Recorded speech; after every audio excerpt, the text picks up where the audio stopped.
你曾经对自己或是伴侣的老二，对，就是最下面的那个老二感到好奇吗？你也曾经担心过自己的老二是不是不够大吗？今天就让我们一起来聊聊大老二吧。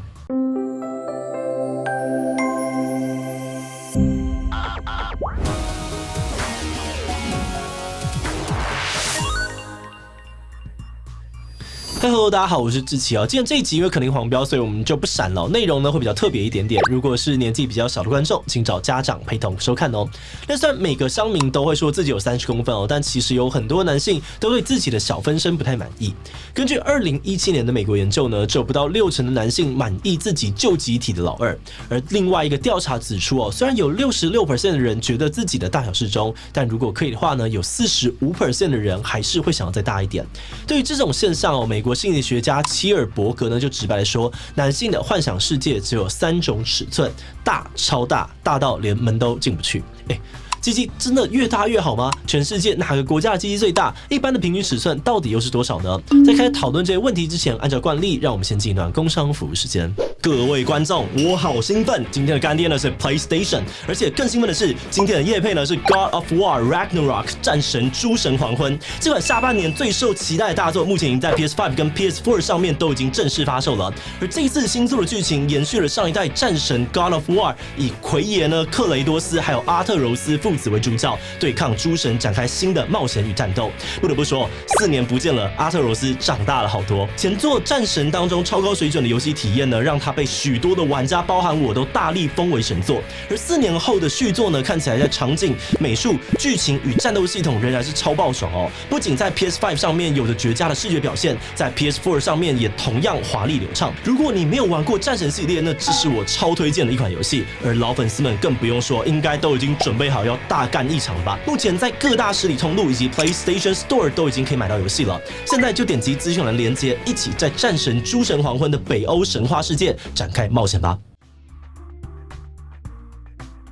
虽然现在大老二是主流，但在古希腊可是小鸡鸡当道。有人呢在赞叹大卫雕像身材均称、肌肉线条完美的同时呢，突然冒出一个疑惑说：怎么壮硕的大卫老二却很小巧？而且这个似乎不是大卫的个人问题哦，其他古典时期的雕像呢也有类似的情况。针对这个现象，艺术史学家欧德桑提出了2个看法。首先，他认为这些雕像的机器呢都还没有被唤醒哦，所以小很正常。再来，他认为古希腊时期的人们可能本来就很崇尚小鸡鸡。历史学家丹佛写了一本书呢，叫做《希腊同性恋》，里面就提到，在古希腊时期呢，有包皮覆盖的小鸡鸡最受到欢迎，而又大又粗的鸡鸡则通常会跟愚蠢、好色还有丑陋相关。在对照到古希腊的雕塑呢，就能够发现大老二的雕塑不是没有，只是大都长在形象比较负面的神话人物上。像是这个呢，刻画的是以懒惰、贪婪、淫荡著称的萨提尔，或是这个被诅咒鸡鸡随时都准备要提枪上阵，但紧要关头又派不上用场的普里阿普斯。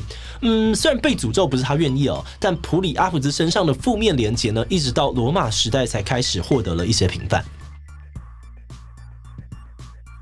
古罗马的庞贝古城因为被火山灰覆盖所以遗迹保存良好，这也让考古学家们发现，古罗马人超爱大鸡鸡，他们不只会把大鸡鸡刻在墙壁、门廊上面，还会做成挂着铃铛的青铜装饰品放在门口，避免厄运。甚至呢，还会把鸡鸡做成吊坠，或者是带着翅膀的护身符，相信只要佩戴在身上就能够帮助婴儿抵抗疾病，或者是让士兵打胜仗。对他们来说呢，鸡鸡是力量和男子气概的重要象征，因此拥有大鸡鸡的普里阿普斯就以守护神的姿态频繁地出现在罗马人的花园跟果园。而在庞贝古城出土的图画里面，我们甚至能够看到他的大鸡鸡可以媲美一大袋的金币。那虽然目前我们还没有找到从古希腊到古罗马这个偏好转变的确切原因，但对于大鸡鸡充满热情的崇拜现象，不止在欧洲，其他地区也有。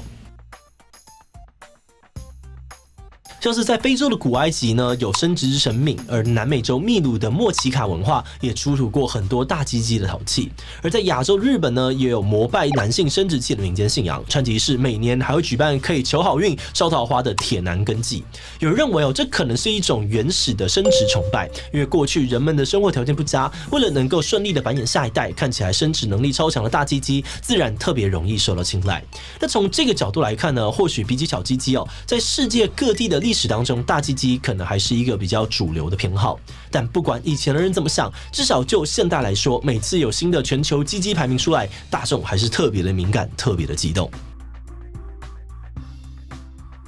今年4月，英国线上医药网站 From Mars 分析了86个国家或地区的数据，发布了全球的鸡鸡排名。结果，位于南美洲的厄瓜多用平均17.6公分夺冠，而台湾呢则以10.78公分位居倒数第2，只赢过柬埔寨。这结果一公布呢，全台气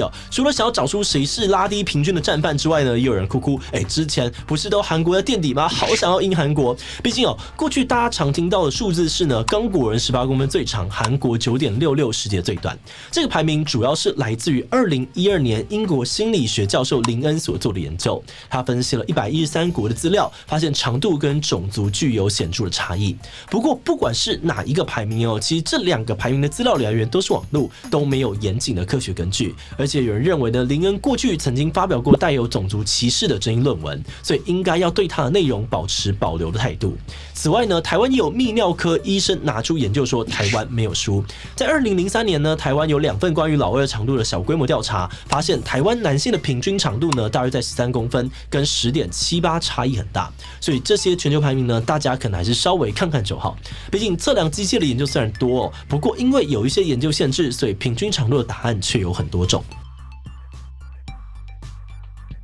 首先，第一个问题是鸡鸡到底要怎么样量才是正确的？目前比较普遍有共识的标准是，应该要量眼睛往下能够看到的地方，接着用软尺测量勃起之后耻骨到龟头顶端的长度。不过，2020年美国有个回顾性研究发现，不同的人来量会得到不同的结果，而且如果是自己测量，数字通常会偏向乐观。有多个自我测量的研究都发现呢，人类鸡鸡的平均长度落在15.7到16公分之间，乍看下呢相当一致但如果是为了要选择正确的保险套而测量的话呢，平均则会变成14.15公分。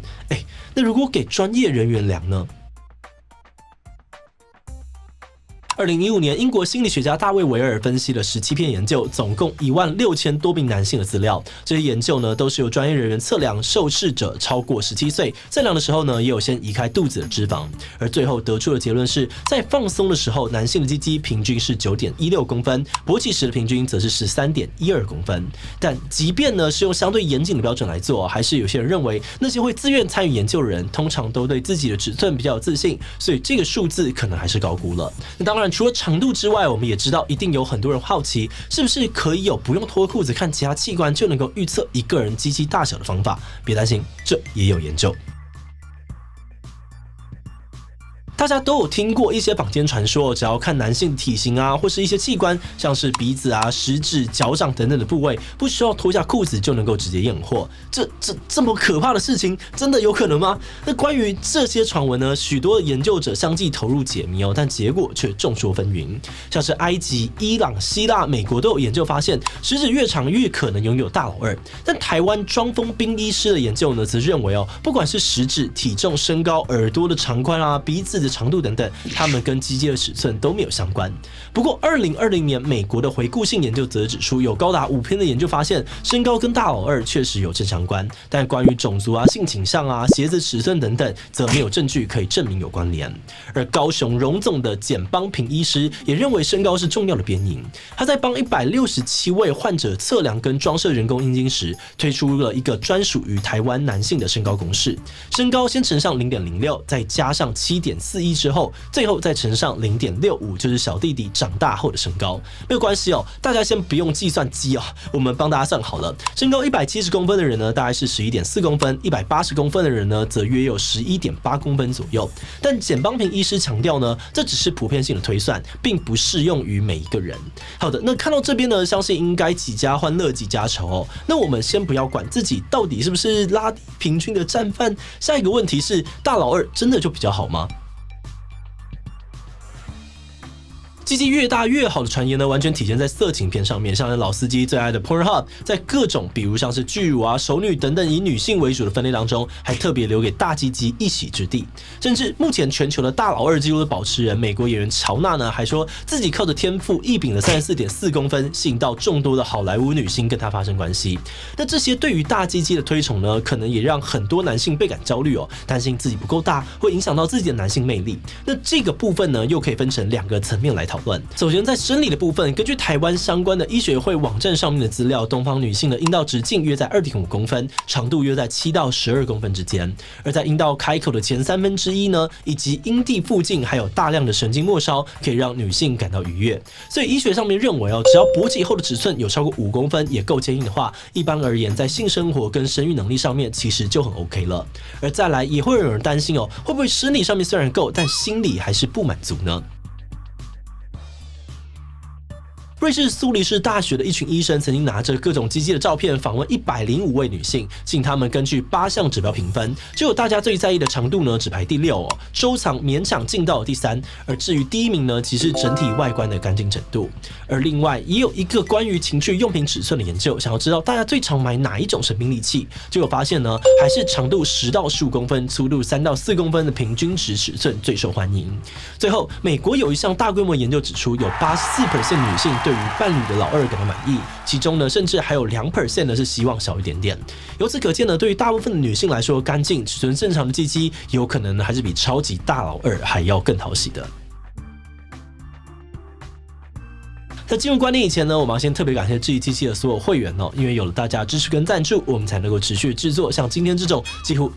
120% 会被黄标的议题。那如果你愿意支持我们走得更远，欢迎点击资讯栏的这个链接加入我们的会员，或者也可以用超级感谢小额支持我们。那话说回来虽然这集讨论了很多关于鸡鸡的问题，但假设你看完之后还是很想要拥有大老二的话呢，我们也是有看到2个非侵入的方式可以分享给大家。第一个方式呢，简单粗暴，直接把毛剃掉就可以让小弟弟看起来更加的雄伟。再来呢，有医师认为部分外观比较短的小弟弟呢，是因为耻骨上面的皮下脂肪过厚，所以只要减肥呢，就可以让埋在里面的小弟弟重见天日，达到增长的效果。不过我们在搜集资料的时候也发现，正因为大家对于鸡鸡求知若渴让相关研究超级无敌多，但不够严谨的数字却反而加深了很多男性对于小弟弟的焦虑，甚至影响到了身心健康。其实台湾有研究就发现觉得自己不够大的人其实有85%，但还是落在正常范围。而另外有15% 呢，在经过仔细的测量之后，也不到医学要介入的程度。换句话说，大部分的人呢都在正常值真的不用太过担心。以台湾的标准来说，鸡鸡放松时小于4公分，长大后小于7公分，才需要考虑向泌尿科咨询